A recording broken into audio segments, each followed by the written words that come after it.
in all areas of life, developing the ability to say no is one of the greatest things you can do for your personal growth. Now, it should be as clear as that, but it is surprising when you break it down, even in your own life, how infrequently you say no. And this is why I think that so many people are addicted to instant gratification. Their ability to say no to whatever it is has diminished. It is, like training a muscle in the gym. If you don't train a muscle, it's going to shrink and get weaker. So if you don't use it, you're going to lose it, type thing. And the same goes with the ability to say no.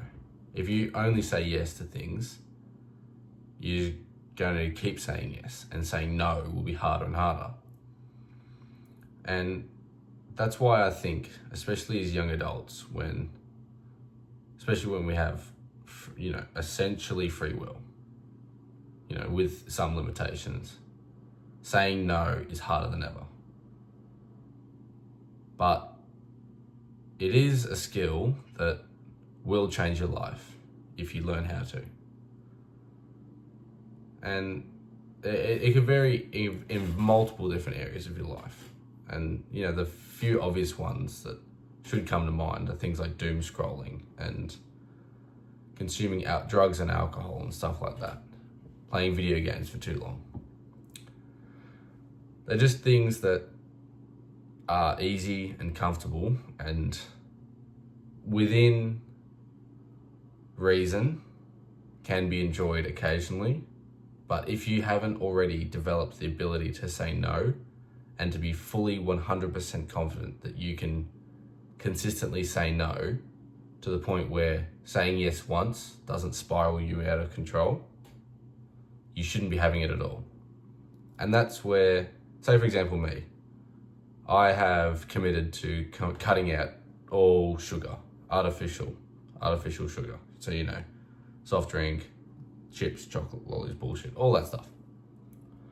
And because I know that once I start, that's all I crave. Sweet.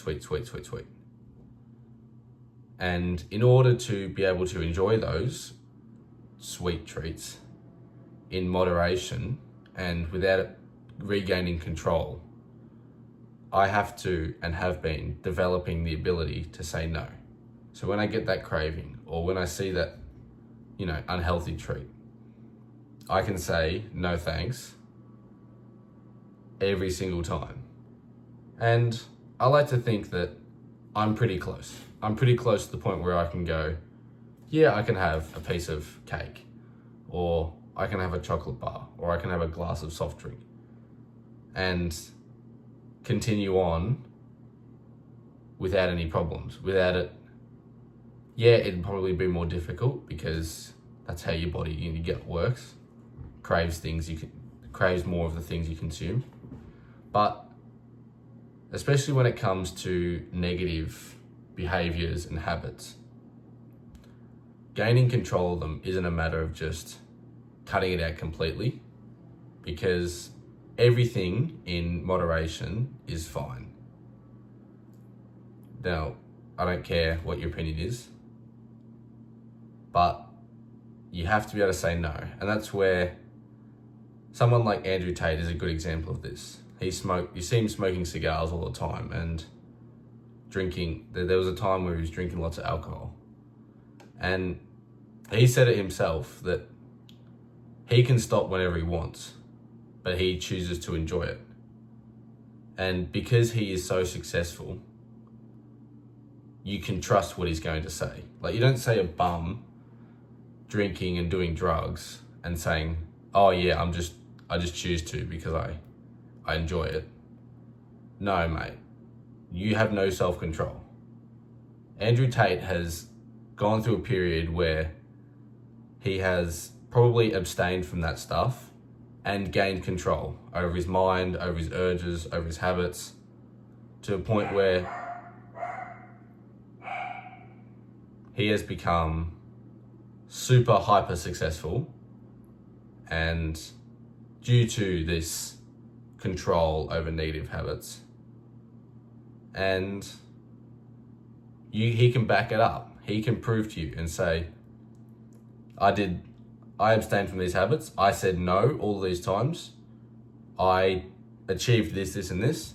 And now I can say yes, knowing that if it gets too much or if it gets out of control, I can stop. I can stop. I can say no. But so few people have either got control of only a few areas of their life or none at all. And that's what my big focus has been as of the last few months and even most of this year.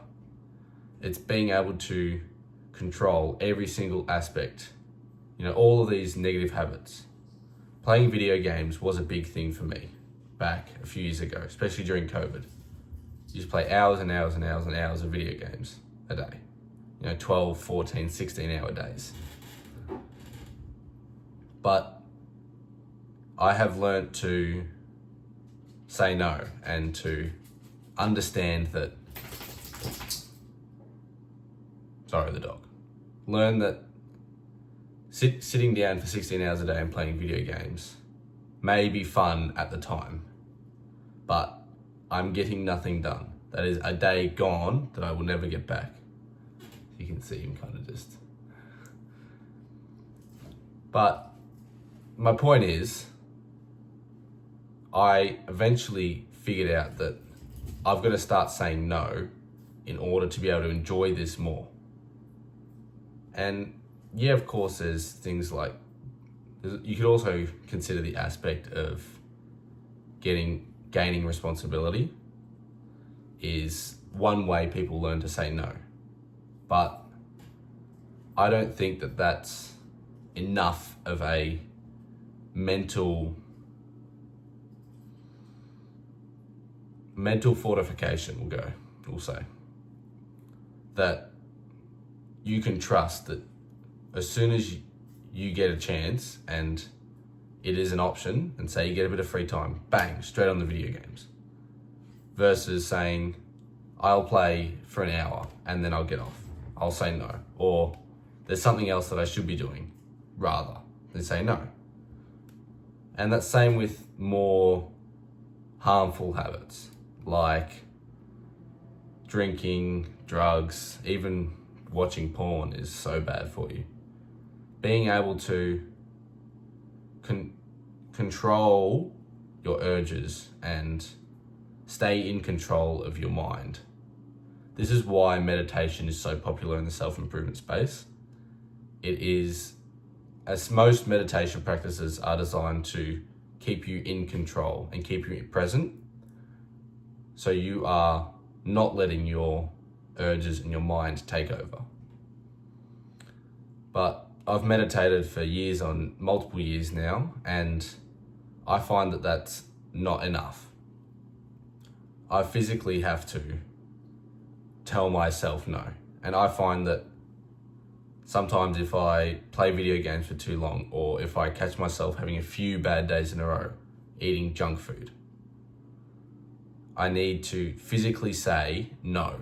I literally go, I'll open the tub of ice cream and look at it and go, no. Because I know that saying no out loud helps me detach from my mind and kind of snaps me back into that present mind and into the rational mind. And knowing that I've had a few bad days, I need to fix my shit up. And it gets to the point where you say no so often that when you do say yes, you understand that, say for example, eating bullshit. It's not as good as what you think it is. When you spend so long eating clean and saying no to junk food, it almost becomes enjoyable, because there's a reason why they call it junk food. It's junk. It's rubbish. It's bad for you.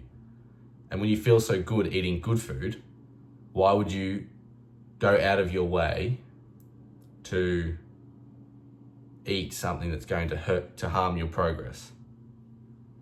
And that's one of the challenges of self-improvement, of improving yourself as a whole, of building good habits and breaking bad ones. Being able to say no when it is taking control of you and when it has control of you. And when you can confidently say to yourself and prove to yourself, because this is only a battle between yourself. No one gives a shit online, or your friends don't give a shit if you can say you can stop eating, you've stopped eating junk food, or you can eat it in moderation. But it's a battle within yourself that you must win. And if you are able to win it, you'll become the happiest, healthiest, probably the best version of yourself that you can. It's unbelievably powerful, and I'm beginning to reap those rewards. By saying no to this junk food and in turn eating much better, my physique is looking good. I'm seeing progress. I've increased my protein intake. I look and feel great. My training has improved. Now, there's obviously things that I could work on, and I'm not saying that I still don't spend a few hours a day doom scrolling, but the whole point is to keep saying no to things that are bad for you, and keep saying no to things that you know aren't going to help you. I think I've got my point across. Hopefully I have. I'm going to wrap it up here because 12 minutes in, I don't want to keep yapping. If you're still here at the end of the video, I love you, and remember, life is what you make it.